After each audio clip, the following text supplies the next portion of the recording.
आदाब, मैं हूं मुमताज आलम रिजवी और मैं बात करूंगा इजराइल और उनके मरकावा टैंक्स और इसके अलावा जो आईडीएफ फौज है, क्योंकि जिस पर भरोसा था नेतन्याहू को बहुत ज्यादा, जिसकी बड़ी चर्चा थी दुनिया में, वो अब तबाह होते दिखाई दे रहे हैं। वो जिस तरह से गाजा में फंसे हैं, जब हम ये बात करते थे तो लोग इसको नहीं मानते थे, लेकिन अब बाकायदा रिपोर्ट आई है और आईडीएफ के तमाम अफसरान ने ये इतराफ किया है कि हमें तो पता ही नहीं था कि इतनी लंबी जंग चलेगी और यहाँ पे सामान खत्म हो रहे हैं, सामान बोसीदा हो चुके हैं, खराब हो चुके हैं, उनकी सप्लाई नहीं हो पा रही है और इसकी वजह से वो बहुत क्राइसिस में हैं।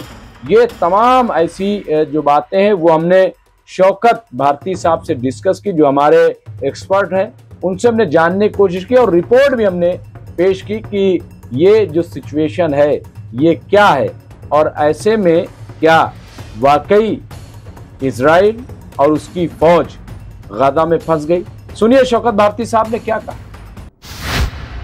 ये जो अभी मैंने दिखाया कि पहली बार कम से कम वहां से एतराफ किया गया नेतन्याहू की तरफ से भी कि हाँ आईडीएफ के लोग मारे गए हैं। इसके साथ साथ पहली बार जो है वो ये भी एतराफ कर लिया गया, मैं भी स्क्रीन पे दिखा रहा था कि कैसे वहां ये बताया गया टेक्निकल एतबार से सब फंस गए वहां पे आईडीएफ। यहाँ पे अभी मैं दिखा रहा था, देखिए ये मैं इस पे आपसे बात करना चाहता हूं।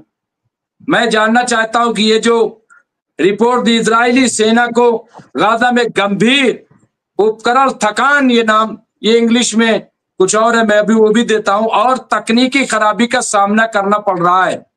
इसको मैं चाहता हूं शौकत भारती साहब पहले अपने तौर पे अपडेट, और इसके साथ साथ ये जो हेडिंग है मैं इसको चाहूंगा कि जरूर आप अपडेट करें। हालांकि और भी बहुत सारी चीजें इसमें मौजूद हैं। यहाँ पे बताया गया है कि शुक्रवार को इजरायली मीडिया रिपोर्टों के अनुसार गाजा में लंबे समय से चल रहे युद्ध के बीच इजरायली सेना को बढ़ती रसद और यांत्रिक चुनौतियों का सामना करना पड़ रहा है। यहाँ देख लीजिए, रसद भी ऐसा नहीं है, जिसमें बढ़ती तकनीकी खराबी के कारण इसके टैंक, बख्तरबंद वाहन और हथियार प्रभावित हो रहे हैं। वही बात जो हम कहते आ रहे थे, लोग मान नहीं रहे थे। दैनिक मारिव ने सैनिकों, कंपनी और बटालियन कमांडरों और वरिष्ठ अधिकारियों के हवाले से कहा कि गाजा में कार्यरत सैन्य इकाइयों को घिसे पीटे उपकरणों और स्पेयर पार्ट्स की कमी के कारण काफी परेशानी हो रही है। मारिव ने बताया 7वीं आर्म ब्रिगेड ने गुरुवार को टैंक के स्पेयर पार्ट्स हासिल करने में गंभीर कठिनाइयों की सूचना दी। इंजन, ट्रैक और कंट्रोल सिस्टम जैसे प्रमुख घटक सेना के स्टॉक से खत्म हो रहे हैं, जबकि अन्य पार्ट्स बिल्कुल भी उपलब्ध नहीं है। ब्रिगेड के एक वरिष्ठ अधिकारी ने जिसका नाम नहीं बताया गया, दैनिक को बताया कि हम गाजा, लेबनान और सीरिया में लगभग 2 वर्षों से युद्ध की स्थिति में, और अब फिर से गाजा में वाहन तेजी से खराब हो रहे हैं, लगातार एक मिशन से दूसरे मिशन पर जा रहे हैं। उन्होंने कहा कोई भी इतने लंबे युद्ध की संभावना के लिए तैयार नहीं था। ये जुमला हमारा नहीं है, ये जो इजरायली फोर्स है उनके अफसरान ये उनके हैं। कोई भी इतने लंबे युद्ध की संभावना के लिए तैयार नहीं था। हर घटक का एक जीवन काल होता है और हम उस सीमा तक पहुंच रहे हैं। मारिव ने कहा कि ये मुद्दा केवल 7वीं ब्रिगेड तक सीमित नहीं है, बल्कि बख्तरबंद, तोपखाना और पैदल सेना डिवीजनों सहित सभी नियमित सेना इकाइयों को प्रभावित करता है। और देखिए, क्या मैं इसलिए बता रहा हूं शौकत भारती साहब कि ये चीज थोड़ी सी और क्लियर हो जाए। दैनिक ने एक हालिया घटना का हवाला दिया जिसमें गिवती ब्रिगेड के एक टैंक तोप में तकनीकी खराबी कारण कई घटनाएं घटित हुई। रिपोर्ट में कहा गया बंदूक गर्म हो गई है और उत्तरी गाजा के जबालिया इलाके में आग लग गई। आग बुझाने के लिए एक दमकल गाड़ी भेजी गई। आग बुझने के बाद दमकल वाहन के स्कॉट काफिले पर हमास के लड़ाकों ने तत्कालिक विस्फोटक उपकरणों का इस्तेमाल करते हुए घात लगाकर हमला किया, जिसमें 3 सैनिक मारे गए और 2 अन्य जख्मी हो गए। एक वरिष्ठ सैन्य अधिकारी ने मारिव को बताया कि लड़ाकू वाहनों को रखरखाव प्रतिस्थापन और नवीनीकरण की आवश्यकता है, लेकिन सेना को स्पेयर पार्ट्स की भारी कमी का सामना करना पड़ रहा है। और सुनिए, यहाँ पे दिखा गया, इजराइल ने युद्ध विराम के लिए अंतरराष्ट्रीय आह्वान को खारिज करते हुए अक्टूबर 2023 से गाजा का अभियान चला रहा है, जिसमें लगभग 54,700 फिलिस्तीनी मारे गए। ये सिचुएशन मैंने पूरी आपके खिदमत में पेश की शौकत भारती साहब। अब मैं चाहूंगा कि अपडेट के साथ जरा आप बताएं कि ये तो अब रिपोर्ट आ गई ना, अभी आप जब कह रहे थे कोई मान नहीं रहा था, अब तो ये जो आप कहते थे हमेशा शौकत भारती साहब कि साहब ये थका रहे हैं, हमास वाले थका रहे, हूती थका रहे, हिजबुल्ला, ईरान थका रहा है, तो अब तो थकान सामने आ गई। शौकत भारती साहब, माफी चाहता हूं। देखिए, बात क्या है कि जंग जो है अपने अपने रिसोर्सेस के हिसाब से होती है और उसकी स्ट्रेटजी वैसी ही बनाई जाती है। इजराइल ने जो प्लान बनाया उसके साथ ब्रिटिश इंटेलिजेंस, अमेरिकन इंटेलिजेंस, खुद उनकी इंटेलिजेंस, सारी सैटेलाइट इंफॉर्मेशंस, पड़ोस के जो मालिक हैं उनकी मदद, वो नाम के मुसलमान जो मालिक हैं उनकी पूरी मदद, उनसे इंटेलिजेंस की शेयरिंग, उनकी पड़ोस के अंदर एम्बेसीज, उसने जो प्लान बनाया वो अपने आप यूं बनाया कि भाई देखिए, जॉर्डन की तरफ से जॉर्डन की फोर्स रोके हमारे ऊपर हमला नहीं होगा, मिस्र की तरफ से मिस्र की फोर्स रोके वो हम पर हमला नहीं होगा, टर्की से हमारी हॉटलाइन के ऊपर बात होती है, टर्की की तरफ से हमारे ऊपर कोई अटैक नहीं होगा। एक सीरिया था, उसको हमने जौलानी जैसे टेररिस्ट के जरिए और सबने मिलजुल कर वहां से सब पूरा हमने उखाड़ कर फेंक दिया। इराक की रेजिस्टेंस फोर्सेस जो अटैक करती थी वो भी हमने तोड़ दिया, क्योंकि सबका जो सेंटर था गोलान हाइट्स था और सबका जो हब था वो बशर असद था। बशर असद को हमने उखाड़ कर फेंक दिया। हिजबुल्लाह जो हमारे घर के अंदर तक हमले कर रही थी, हमारे दरवाजे को खटखटा रहे थे हिजबुल्लाह के रॉकेट, तो हमने लेबनान की गवर्नमेंट के ऊपर प्रेशर बिल्टअप करने के बाद जो है और क्या किया कि अंदर से हमने हिजबुल्लाह को एक तरह से तोड़ दिया। अब हिजबुल्लाह के ऊपर हमने लेबनान से ही प्रेशर बिल्टअप कराया है कि हमारे ऊपर अटैक ना करो।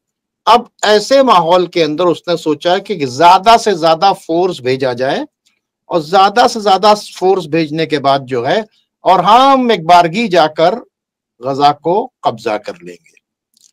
अब उसने एक उसकी गोलानी ब्रिगेड है जो सबसे टॉप की ब्रिगेड थी, वो लड़ती थी, वो आगे रहती थी। उसको इससे पहले भी हिजबुल्लाह पूरी तरीके से डैमेज कर चुकी थी। अब उसने सबसे पहले उसको जब फिर लगाया तो फिर उसके काफी लोग मारे गए और उसके पीछे पीछे एक बड़ा फोर्स लगा दिया, लाखों का फोर्स चारों तरफ से। जब चारों तरफ से आप फोर्स भेजते हैं तो चारों तरफ की आपको सप्लाई चेन को भी मेंटेन करना पड़ता है। छोटी फोर्स होगी तो पीछे उसकी चेन मेंटेन होगी। इन्होंने चारों तरफ से गजा को घेर कर यह सोचा कि एक पिंजड़े नुमा एक जगह बना लें और सबको भूख से और इससे उससे मार दें और ऐसा हका दें कि फिर हम मिस्र के सनाई के अंदर इनको ढकेल दें। ये उन्होंने पूरा खेल शुरू किया। इन्होंने सोचा कि अब हिजबुल्लाह से लोग आजिज हो गए होंगे। महमूद अब्बास के जरिए इन्होंने अंदर से वहां के ऊपर रिवोल्ट करवाया। एक टेररिस्ट जो था दाइश का, क्या नाम है उसका, नाम लीजिए यासिर अबू शबाब, ये बहुत बड़ा ग्रुप है, ये दाइश के से एफिलिएटेड ग्रुप था और ये काफी जमाने से हमास को और हिजबुल्लाह के ऊपर अटैक करता था।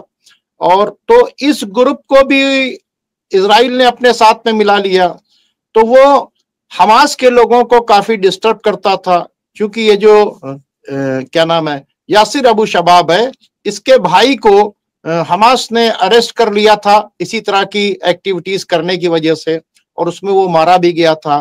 तो वो बद्दुओं का एक बहुत बड़ा ग्रुप है, वो सब के सब इन्होंने एक साथ लगाया और लगाने के बाद सोचा कि अब हम हल्ला बोलकर जो है अब हमास को हम हफ्ते भर के अंदर खाली करा देंगे।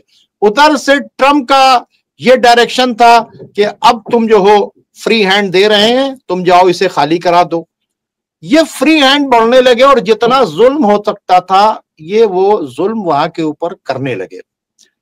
लेकिन हमास के लोगों ने अपनी स्ट्रेटेजी बदला, वो बात करने लगे और बात के सिलसिले के अंदर उन्होंने बातों को रखा और पूरी तरीके से विटकॉफ उसके अंदर इन्वॉल्व हुए। लेकिन ऐसी सिचुएशन आ गई तो अब हमास ने अपनी स्ट्रेटेजी बदल दी कि जब ज्यादा से ज्यादा फोर्स इनका आ गया है तो अब हम इनके ऊपर वो जो रॉकेट्स हम इनको अश्कलान के ऊपर मारते थे, तेल अवीव पर मारते थे, हैफा के ऊपर मारते थे, वो रॉकेट हम नहीं मारते हैं, अब इनको हम यहीं पे टारगेट करते हैं। उन्होंने वहां बॉबी ट्रैप लगाया, वहां पर विस्फोटक बिछाए और गोरिल्ला वार शुरू की कि चंद लोग निकलेंगे और इनको मारेंगे। और जब उनको तो मरना था, भागना तो था नहीं, उन्होंने क्या किया कि इस तरह का ट्रैप लगाया और उनके पास जो यासीन 108 है उससे वो मरकावा टैंक को पहले भी तोड़ चुके हैं, उनको मरकावा टैंक को तोड़ने की प्रैक्टिस है। उन्होंने क्या किया कि अपने, क्योंकि अब उनकी सप्लाई लाइन भी जो है कट चुकी है तो उनके पास रिसोर्सेस कम है, तो वो शॉर्ट फाइट लड़ रहे हैं, गलियों से निकलते हैं, यहां से निकलते हैं, मलबे के ढेर से निकलते हैं। उनको तो पता है कि ट्रैप की क्या नाम है वो कहां के ऊपर हमने लगा रखा है, इजराइलीज को नहीं पता है। उनको ट्रैप में लेते हैं और जो जैसे ही वहां के ऊपर पहुंचे तो पूरी पूरी बिल्डिंग को गिरा देते हैं और जो मलबा है उसको ब्लास्ट करके फाड़ देते हैं और वो भागते नहीं है। जब वो बम्बार्डमेंट करता है इजराइल आने के बाद, इनको रिकवर करने के लिए हेलीकॉप्टर लेकर आते हैं, तो पहले वो बम्बार्डमेंट करते हैं, फिर स्मोक्स छोड़ते हैं ताकि धुआं हो जाए और उसके बाद एक ऑपरेशन होता है कि अपने फौजियों को लेके जाएंगे। वो जब वो ऑपरेशन करने की कोशिश करते हैं तो उस ऑपरेशन तक भी वो वेट करते हैं और वो जो रेस्क्यू करने के लिए आते हैं उनके ऊपर भी अटैक कर देते हैं, क्योंकि उनको तो पता नहीं ना कि कितनी देर तक जिंदा रहना है। इजरायली जो आ रहे हैं वो अपनी जान बचा कर अटैक करेंगे, अपने आप को सेव करके। हमास को तो ये पता है और उसमें कुछ बहुत से ऐसे हैं कि उनको पता है कि हम अभी नहीं लड़ेंगे तो हम भूख से मर जाएंगे, तो उनके पास लड़ने के अलावा कोई चारा नहीं रह गया। और यही वजह है कि उन्होंने आज ये एक हफ्ते से के अंदर इनके तकरीबन 70 लोगों को मारा है। रिपोर्ट्स बहुत कम आ रही है, ठीक है, धीरे, और जो आ रहा है उसको ये मार देते हैं। और ये भी नहीं देख रहे हैं कि अब जैसे पहले रेस्क्यू करने के लिए आते थे तो ये लोग पीछे चले जाते थे क्योंकि बहुत ज्यादा बम्बार्डमेंट होता था और उसके बाद वो रेस्क्यू करके ले जाते थे। अब वो रेस्क्यू करने के लिए आ रहे हैं, बम्बार्डमेंट करने के बाद भी उनके ऊपर अटैक कर रहे हैं। ये बड़ा अच्छा। दूसरी बातचीत है कि जो इजराइल की आर्मी है इतने लंबे उसने कभी नहीं लड़ा, उसकी प्रैक्टिस ही नहीं है। वो तो जब से इजराइल का मतलब आप देखें कि के खिलाफ जंग शुरू हुई है, सबसे बड़ी जंग अरबों के साथ कितने चली है, 6 दिन। तो 6 दिन से ज्यादा लड़ने का उनके पास मतलब इतना एक्सपीरियंस नहीं, और वो भी ये उस वक्त लड़े हैं जब इनके पास कोई इंटेलिजेंस नहीं थी और ये जो मुस्लिम ममालिक हैं सो कॉल्ड, इनके यहाँ उनके प्लेन खड़े हुए थे और अमेरिका ने पहले ही इंफॉर्मेशन दे दी थी कि यहाँ के ऊपर खड़ा हुआ है प्लेन। उनके पास कोई इंफॉर्मेशन नहीं रहती थी, उन्होंने जाके वहां के ऊपर उसको डिस्ट्रॉय कर दिया। तो ये जो काम था ये पहले किया करते थे। अब क्या है, उनके भी छोटे छोटे ड्रोन हैं, वो भी अपने हिसाब से मॉनिटरिंग कर रहे हैं, हालांकि टूट चुकी है, वो अपनी टनल्स के अंदर जो कुछ कर रहे हैं। अच्छा, इन्होंने जितना अंधाधुंध बॉम्ब गिराया है उसमें जो बहुत से बॉम्ब नहीं फटते हैं वो सारे बॉम्ब ये लोग ले जाते हैं। वो बारूद जो उसमें से निकाल के वो छोटे विस्फोटक बना रहे हैं, ये बना रहे हैं, वो बना रहे हैं। एक उन्होंने अपना एक सेटअप जो है नीचे बना लिया है क्योंकि अब सप्लाई तो उनको कहीं से मिल नहीं रही है। तो अब वो शॉर्ट रेंज की लड़ाई जो है वो उन्होंने, अब मैंने पहले भी कहा था फर्स्ट डे से कि आपको याद होगा स्टार्ट में जब ग्राउंड बैटल हमने कहा कि अमेरिका इजाजत नहीं दे रहा, हमने कहा जब ग्राउंड बैटल पर आएंगे तो इनको पता चलेगा ग्राउंड बैटल होती क्या है। तो वो इन्होंने अपने हिसाब से इतना थका दिया था, सप्लाई लाइन चेन का मॉरल बहुत हाई था। क्यों ना हो, जब उन्होंने इनकी सप्लाई लाइन कर दिया, इनको सब तरफ से सेफ्टी मिल गई, खासकर से उनको जो सबसे बड़ा सपोर्ट मिला वो गोलान हाइट्स की तरफ से मिला और हिजबुल्लाह की तरफ से मिला। हौती तो 2000 किलोमीटर बैठा हुआ है, ठीक है, लेकिन उनका मिसाइल आएगा तो टाइम लगेगा, उसको ये इंटरसेप्ट करने की कोशिश करते हैं, वो सायरन होता है, इतने दूर से आता है। लेकिन जो बैरेज ऑफ रॉकेट्स आके गिरते थे हिजबुल्लाह की तरफ से या इराकी रेजिस्टेंस की तरफ से आकर इनके हैफा के ऊपर अटैक हो रहे थे, तल अबीब के ऊपर अटैक हो रहे थे, या गोलान हाइट से लगातार जो फाइट चल रही थी, वो सारी चीजें जो है इनके लिए रुक गई थी। अच्छा, अब वो ताकतें जो बेहयाई से इनको सपोर्ट कर रही थी वो भी सोच रही थी कि अब चलो, अब खत्म हो गया मामला, अब चंद दिन के अंदर हमास खत्म हो जाएगा। उस वक्त महमूद अब्बास को खड़ा किया गया अंदर से कि हमास को कसूरवार ठहराओ, यहां तक कि ये कुत्ते और ये वो सब कुछ जितना भी कर सकते थे इन लोगों ने किया। लेकिन लाख कोशिश करने के बाद हमास के से फिलिस्तीन के लोग जो अलग थे वो अलग नहीं रहे बल्कि जुड़ते हो गए, क्योंकि जिनका घर परिवार सब मार दिया गया। एक डॉक्टर जिसके 10 बच्चे थे, 9 बच्चे मार दिए गए जो ऑपरेशन कर रहा था। तो इस वक्त हर आदमी जो है वो इजराइल के खिलाफ पूरी तरीके से खड़ा हुआ है। दूसरी बात, सबके समझ में आ गया कि हमारी कोई मदद नहीं करेगा, हम इतने दिनों से चिल्ला रहे हैं, कोई अरब ममालिक मदद नहीं कर रहा। वो भी ये देख रहे हैं कि हमारे साथ सीज फायर का ड्रामा रचा जाता है, हर बात को हमास मान लेती है, लेकिन सीज फायर नहीं किया जाता। तो उन लोगों को अब करो और मरो के अलावा कोई दूसरा रास्ता नहीं है। अब जाहिर सी बातचीत है, इतनी बड़ी फोर्स लगी हुई है, उसकी सप्लाई लाइन है, अब एक बारगी उनको तमाम सामान भेजना पड़ रहा है। तो अब जिस तरह का प्रोटेक्शन चाहिए वो नहीं मिल पा रहा है। उसमें जब कैजुअलिटी हो रही तो वहां एक दूसरे के ऊपर जिम्मेदारी डाल रहा है। जब जिम्मेदारी डाल रहा है तो जो लीडर है, क्या नाम फोर्स का, वो ये कह रहा है यार तुम हमको हथियार तो कायदे का दो, तुम्हारा हथियार डिफेक्टेड है, ऐसा है वैसा है, इस माहौल के लड़ने के लिए नहीं है। तो उसके अंदर एक बेचैनी पड़ रही है कि हम ये सारी स्ट्रेटेजी बनाकर जाते हैं और वहां के ऊपर जो हथियार नहीं है, एक्चुअली वो उन लोगों की करेज से परेशान है, क्योंकि इनको अब डिफेंस बहुत ज्यादा डिफेंस करके, क्योंकि उन्होंने बिल्कुल अपनी डिफेंस बंद कर दी है। अगर हमास के लोग चप्पल पहने हैं तब भी निकल आ रहे हैं, समझ लीजिए, उनके ऊपर कोई बख्तर और नहीं है कि ऊपर से वो निकल आ रहे हैं। उनको तो चूंकि डू और डाई के मामला, उनको तो जाकर उस डिवाइस को रखना है। आपने देखा है कि वो तो डिवाइस जाकर टैंक के ऊपर रखाते हैं अपने हाथों से, तो वो तो मरने ही के लिए जा रहे हैं। वो जहां जा रहे थे वो तो उनको पता है कि हम या सक्सेस होंगे या मरेंगे। ये इस वास्ते नहीं जा रहे हैं कि हम सक्सेस होंगे या मरेंगे, ये इस वास्ते जा रहे हैं कि हम हमास को मार लेंगे और उनको खत्म कर देंगे, हम बचे रहे। वो अपनी जान नहीं दे रहे हैं। तो उनको जितना ज्यादा डिफेंस की जरूरत होती है उतना ज्यादा उनको उस तरह के आर्म्स अम्युनिशन या ना एयर पावर की सप्लाई चेन की, है ना, उस तरह के आर्म्स की जरूरत पड़ती है। और उनके वो आर्म्स जो है इस वक्त धोखा दे रहे हैं, जिसके वजह से उनकी यहाँ कैजुअलिटी हो रही है। और अब इन्होंने इस कैजुअलिटी को शुरू कर दिया। आपको पता होगा इससे पहले बहुत से लोग दस्तखत कर रहे थे कि हम नहीं जाएंगे, इससे पहले लोग कह रहे थे कि हम नहीं लड़ पा रहे हैं।